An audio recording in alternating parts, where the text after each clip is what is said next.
다 함께 사도신경으로 신앙 고백 드리며 하나님 앞에 예배하러 나가겠습니다. 전능하사 천지를 만드신 하나님 아버지를 내가 믿사오며 그 외아들 우리 주 예수 그리스도를 믿사오니 이는 성령으로 잉태하사 동정녀 마리아에게 나시고 본디오 빌라도에게 고난을 받으사 십자가에 못 박혀 죽으시고 장사한 지 사흘 만에 죽은 자 가운데서 다시 살아나시며 하늘에 오르사 전능하신 하나님 우편에 앉아 계시다가 저리로서 산 자와 죽은 자를 심판하러 오시리라. 성령을 믿사오며 거룩한 공회와 성도가 서로 교통하는 것과 죄를 사하여 주시는 것과 몸이 다시 사는 것과 영원히 사는 것을 믿사옵나이다. 아멘. 찬송가 254장 찬송하겠습니다. 찬송가 254장입니다.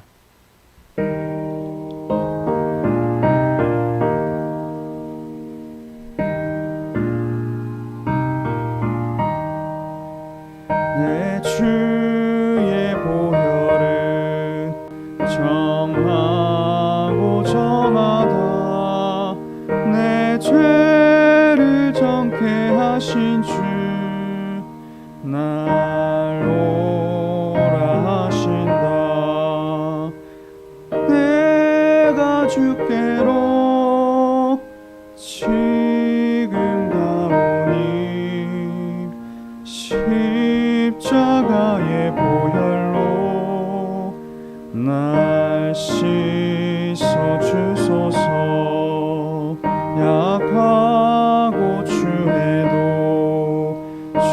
주께로 나가면 힘 주시고 내 추함을 곧 씻어 주시네.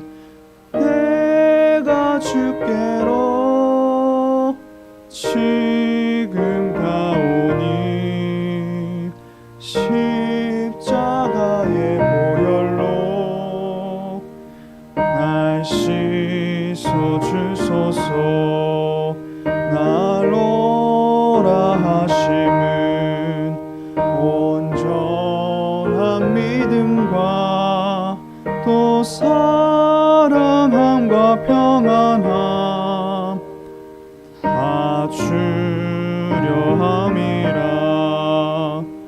내가 주께로 지금 가오니 십자가의 보혈로 날 씻어 주소서. 큰 죄인 본받아 살 길을 얻었네. 한없이 넓고 큰 은혜 베풀어 주소서. 내가 주께로 지금 가오니 십자가의 보혈로 날 씻어 주소서. 그 피가 맘속에 큰 증거 됩니다. 내 기도 소리 들으사 다 허락하소서. 내가 주께로 지금 가오니 십자가의 보혈로 날 씻어 주소서. 아멘. 오늘 우리에게 주시는 하나님의 말씀은 사무엘하 24장 1절에서 14절까지의 말씀입니다. 사무엘하 24장 1절에서 14절까지의 말씀입니다. 저와 여러분이 한 절씩 교독한 후에 마지막은 합독하겠습니다. 여호와께서 다시 이스라엘을 향하여 진노하사 그들을 치시려고 다윗을 격동시키사 가서 이스라엘과 유다의 인구를 조사하라 하신지라.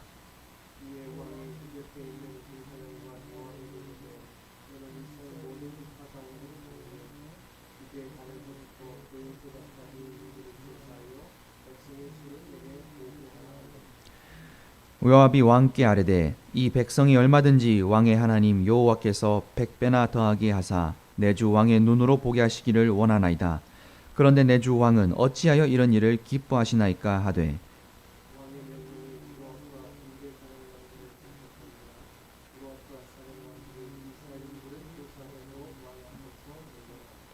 요단을 건너 갓 골짜기 가운데 성읍 아로엘 오른쪽 곧 야셀 맞은 쪽에 이르러 장막을 치고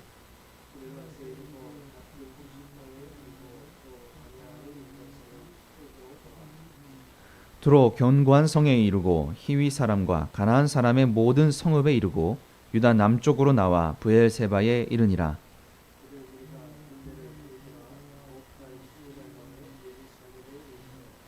요압이 백성의 수를 왕께 보고하니 곧 이스라엘에서 칼을 빼는 담대한 자가 80만 명이요 유다 사람이 50만 명이었더라.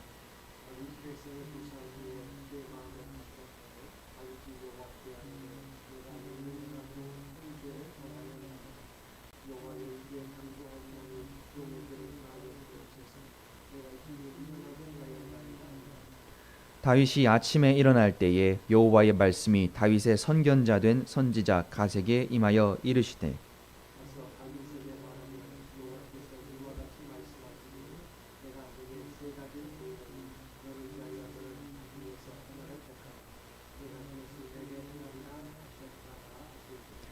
가시 다윗에게 이르러 아뢰어 이르되 왕의 땅에 7년 기근이 있을 것이니까 혹은 왕이 왕의 원수에게 쫓겨 석 달 동안 그들 앞에서 도망하실 것이니까 혹은 왕의 땅에 사흘 동안 전염병이 있을 것이니까 왕은 생각하여 보고 나를 보내신 이에게 무엇을 대답하게 하소서 하는지라. 다윗이 가세에게 이르되 내가 고통 중에 있도다. 청하건대 여호와께서는 긍휼이 크시니 우리가 여호와의 손에 빠지고 내가 사람의 손에 빠지지 아니하기를 원하노라 하는지라. 아멘. 할렐루야. 말씀을 듣고자 이 자리에 모인 여러분 가운데에 하나님의 은혜가 함께 하시기를 기도합니다. 사무엘하 24장은 사무엘서 전체의 마지막 장입니다. 우리는 지금까지 다윗이 얼마나 하나님을 의지하고 신뢰하였는지를 살펴보았습니다. 그런데 사무엘서의 마지막 장은 다윗의 잘못으로 이야기가 끝나게 됩니다. 하나님을 의지했던 다윗조차 또다시 범죄한 것을 보면서 우리는 인간의 연약함과 죄성을 생각해 보게 됩니다. 통일왕국이 날이 갈수록 번영하게 되자 다윗은 인구를 계수하고 싶은 마음이 생겼습니다. 인구를 계수한다는 것은 문제가 되지 않습니다. 신명기에서도 인구를 계수한 기록은 존재합니다. 왜 다윗이 인구를 계수하였는지가 중요합니다. 21장 1절에서는 하나님이 이스라엘에게 진노하사 다윗을 격동시켰다라고 하고 있습니다. 같은 사건을 다루고 있는 역대기상 21장에서는 사탄이 다윗을 유혹한 것으로 기록했습니다. 여기서 우리는 다윗을 직접 유혹한 존재는 사탄이고 하나님은 섭리 가운데서 사탄이 다윗을 유혹하도록 허락하셨다라는 것을 알 수 있습니다. 하나님은 다윗을 충동시켜서 인구 조사를 하는 것을 막지 않으시고 지켜보고 계셨습니다. 그래서 다윗의 범죄를 통해서 이스라엘을 징벌하셨습니다. 왜 그러셨는지는 본문에서 설명하고 있지 않습니다. 다만 하나님께서 이스라엘에게 진노하셨던 이유를 짐작해 본다면 이스라엘의 배반과 불순종 때문이라고 우리는 볼 수 있습니다. 이스라엘은 하나님께서 기름 부어 세우신 왕 다윗을 따르지 않고 압살롬과 세바의 반란을 따랐습니다.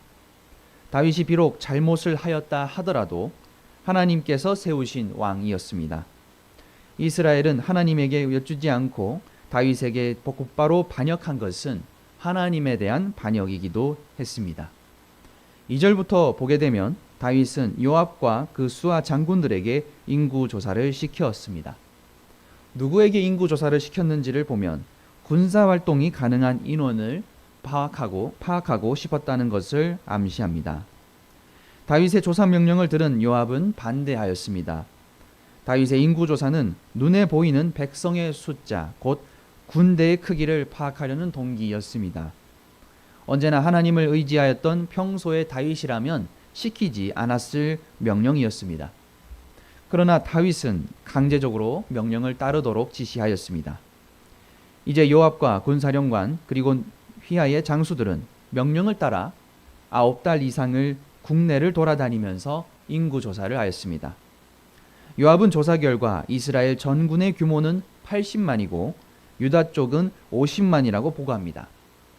그런데 이 역대기상 21장 6절을 보게 되면 요압이 다윗의 명령이 마음에 들지 않아서 레위와 베냐민 지파는 계수하지 않았다라고 기록하고 있습니다. 역대상에서는 실제로는 110만 명과 47만 명이라고 기록되어 있습니다. 어쨌든 이스라엘의 군사력은 당시 기준으로 볼 때에 상당히 많았습니다. 다윗은 왕국의 군사력과 번영에 긍지와 자부심을 가졌을 것입니다. 그런데 10절을 보게 되면 다윗은 인구 조사를 한 후에 자책감에 시달렸다라고 합니다. 여기서 자책이라고 번역된 히브리어 나카는 직역하면 찌르다라는 단어입니다. 다윗을 찌르는 건 적군의 칼이 아니라 다윗 자신의 마음이었습니다. 고대 사회에서 인구의 숫자는 세금과 군대를 편성하는 데 중요한 지표였습니다. 이 지표는 왕권이 얼마나 강력한지를 가늠할 수 있는 방법이기도 하였습니다. 그러나 이스라엘의 왕은 하나님의 통치를 대리하는 사람입니다. 다윗은 먼저 하나님께 의뢰하고 하나님께 묻고 의지하는 것이 우선이었습니다만 다윗은 그러지 않았습니다. 다윗은 이제 하나님을 신뢰하는 대신에 통계를 보고 싶어 했던 자신의 커다란 잘못을 깨닫게 되었습니다. 그래서 다윗은 하나님 앞에 사죄를 위한 기도를 드리고 자신의 잘못을 고백하였습니다. 이제야 다윗은 하나님을 찾고 자신을 여호와의 종으로 지칭하였습니다. 하나님께서는 다윗이 회개한 다음 날 아침에 선지자 갓을 다윗에게 보내셨습니다. 갓이 다윗에게 전해야 할 신탁은 3가지 징벌 가운데에 하나를 선택하는 것이었습니다. 다윗은 7년의 기근과 3달간의 도피, 그리고 3일간의 전염병 가운데에 하나를 선택해야만 했습니다. 이 세 재앙의 기간은 갈수록 짧아지나 그 강도는 갈수록 강했습니다. 7년의 기근은 21장에 있었던 3년의 기근을, 3년간의 패전과 도망은 압살롬의 반역을 떠오르게 합니다. 또한 33절에서 재앙을 설명할 때에 여기서 모두 당신의라는 소유격이 붙어 있습니다. 즉 왕의 땅, 왕의 원수, 왕의 땅입니다. 이렇게 함으로써 앞으로 주어지는 재앙들이 다윗의 죄에 대한 징계라는 사실과 그 징계들 모두가 다윗에게 속하였다라는 것을 보여주고 있는 것입니다. 당시에 기근과 전쟁과 전염병은 말 그대로 대표적인 재앙이었습니다. 이렇게 3가지 대표적인 재앙을 말한 것은 다윗의 죄가 여호와 하나님과의 언약에 충실하지 못했음을 확인시켜 주는 것이었습니다. 신탁을 전해 들은 다윗은 갓에게 자신의 마음이 고통 중에 있다라고 표현하였습니다. 다윗은 3가지 중 전염병을 선택하였는데 그 선택의 동기를 우리는 주목할 수 있어야 합니다. 다윗은 사람의 손에 빠지기보다 하나님의 손에 맡기는 쪽을 택하였습니다. 전자는 인간의 잔혹함에 맡기는 것이며 후자는 하나님의 크신 자비와 긍휼을 의지하는 것이었습니다. 다윗의 선택은 하나님의 진노 가운데 다윗의 믿음과 신뢰가 다시 되살아났음을 나타내고 있습니다. 이미 징계의 효과는 다윗에게 드러나고 있었습니다. 다윗은 재앙이나 선지자의 책망 없이 양심의 가책으로 회개하였습니다. 이전에 나단 선지자의 책망을 듣고 회개한 것과 대조됩니다. 다윗은 숫자를 의지하고 교만하였지만 이제는 하나님의 자비에 의지하는 선한 왕의 모습을 되찾게 되었습니다. 다윗은 자신만 재앙을 피하려는 이기적인 목적에서 재앙을 선택한 것이 아니라 철저하게 하나님의 자비를 신뢰하는 마음으로 재앙을 선택하였습니다. 결국 하나님께서는 다윗이 선택한 재앙을 이스라엘에게 내리셨고 7만 명의 사망자를 내었습니다. 사도 바울은 로마서에서 예수 그리스도로 인한 구원을 선포하기 전에 인간이 죄인이며 하나님의 진노 아래 있음을 명확하게 이야기했습니다. 인간의 궁극적인 죄는 하나님을 창조주로서 영화롭게 하지 않는 것, 또는 하나님을 경배하지 않는 것, 하나님을 버리고 우상을 만들고 또한 하나님의 뜻을 버리며 자신의 욕망을 따라 살아가는 것입니다. 오늘 현대인들은 하나님의 진노에 대하여 깊이 생각하지 않을 때가 많이 있습니다. 그러나 하나님과 인간의 사이에는 무한에 가까운 차이점이 있습니다. 우리가 하나님 앞에 서게 될 때에 어느 누구도 하나님의 진노에서 자유로울 수 없습니다. 그러나 하나님께서는 진노 가운데에 우리를 하나님께로 다시 돌아가도록 촉구하고 계십니다. 우리는 다윗이 하였듯이 철저한 회개와 속죄로 하나님께 나아가는 것이 필요합니다. 그러므로 우리는 하나님의 말씀을 삶의 중심에 두고 말씀에 순종하는 경건한 삶을 추구해야 합니다. 누구든지 다윗처럼 자신도 모르게 욕망과 교만에 빠져서 범죄할 수 있습니다. 이를 위하여 우리는 항상 기도해야 합니다. 죄를 범한 인간이 하나님께 구할 것은 하나님의 긍휼입니다. 하나님께서는 선지자를 보내시고 백성들을 심판하십니다. 그리고 다윗이 회개할 때에 그의 기도를 들어주십니다. 하나님께서는 우리를 통치하시는 주님이십니다. 그러므로 우리는 하나님의 주권을 인정하고 겸손으로 살아가면서 죄의 올무에 걸리지 않도록 우리 자신을 경계해야 하겠습니다. 하나님께서는 깨져버린 우리와의 관계를 회복하기 위하여 제사를 명하셨습니다. 그리고 그 제사를 영원히 해결하기 위하여 우리에게 예수 그리스도를 보내주셨습니다. 예수님께서는 십자가 고난을 앞두고 제자들에게 시험에 들지 않도록 항상 깨어 기도하라 말씀하셨습니다. 죄를 깨닫는 것 또한 하나님이 베푸시는 특별한 은혜입니다. 성령님께서는 말할 수 없는 탄식과 기도로 우리의 죄를 이끌어 주십니다. 성령의 임재 가운데 살아가게 될 때에 하나님을 신뢰하며 은혜를 구하는, 그리고 우리의 죄를 깨닫게 되는 저와 여러분 되시기를 간절히 소원합니다. 함께 기도하겠습니다. 거룩하신 하나님 아버지, 오늘 저희가 말씀을 묵상하며 나아갈 때에 거룩하신 하나님 아버지 앞에서 어떤 사람도 죄 앞에 서 있음을 깨닫게 됩니다. 다윗의 잘못과 회개를 통하여 하나님께서 이스라엘을 징벌하신 사건을 바라보게 될 때에 우리의 삶 가운데서 주님의 진노를 피할 길이 없다는 것 또한 우리가 보게 됩니다. 그러나 주님께서는 우리에게 회개의 기회와 또 우리의 죄를 용서하여 주시는 예수 그리스도의 십자가 보혈을 알게 해 주셨습니다. 고마우신 하나님 아버지, 저희가 주님의 은혜를 떠오르게 하시고 또한 우리 삶 가운데서 죄의 올무에 걸리지 않도록 저희가 언제나 주님의 말씀을 순종하며 또한 주님의 말씀에 의지하며 살아갈 수 있도록 저희를 부단히 이끌어 주시옵소서. 언제나 주님의 은혜를 구할 수 있는 저희 되게 하여 주시옵고, 이 모든 간구 우리 주 예수 그리스도의 이름으로 간절히 기도합니다. 아멘. 이 시간 기도하며 나아갈 때에 나라와 민족을 위하여 또한 교회와 가정을 위하여 여러분의 각자의 기도의 제목을 놓고 기도하며 나아가는 시간 되시기를 바랍니다. 함께 기도하겠습니다.